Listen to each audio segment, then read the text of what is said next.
Друзья, всем привет! Готовлю очень пышный, пористый, безглютеновый бисквит на муке из зеленой гречки. Бисквит получается настолько высокий, что его легко разделить на 3 бисквитных коржа. При этом он очень гибкий, что делает его идеальным для сборки торта. Это настоящая находка при непереносимости глютена. Он очень легко усваивается и обогащен пищевыми волокнами. Такая пышность бисквита достигается благодаря способу приготовления, с которым я хочу вас познакомить. В белки всыпаю сахар и соль, взбиваю на высоких оборотах миксера, чтобы получилась крепкая меренга. Если вы не употребляете сахар, вместо сахара можно использовать иной кристаллический подсластитель. Вот такая пышная меренга, которая устойчиво держится на лопастях миксера, получилась. Этими же венчиками вымешиваю желтки, чтобы они стали светлые и пышные. В желтки вливаю растительное масло и недолго перемешиваю миксером. Во взбитую меренгу выкладываю вымешанные желтки с маслом. Недолго перемешиваю под углом на низких оборотах миксера. Всыпаю муку и ванилин.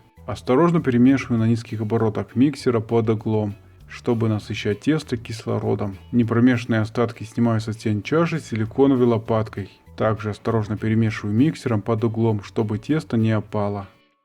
В форму для выпекания с предварительно выстеленной пекарской бумагой выкладываю все бисквитное тесто. Прокручиваю форму, выравниваю тесто. Убираю форму с тестом в заранее разогретую до 150 градусов духовку на 70 минут. После выпекания оставляю бисквит на решетке, а затем убираю в холодильник. Охлажденный бисквит разрезан на 3 коржа. Коржи хорошо сгибаются и очень податливые, с ними можно собрать идеальный торт без глютена. Крем придумайте по своему вкусу.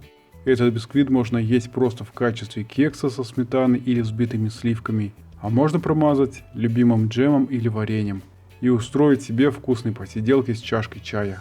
При любом раскладе это будет очень вкусно. Спасибо, что посмотрели рецепт, и если остались вопросы, спрашивайте в комментариях, я всем отвечу.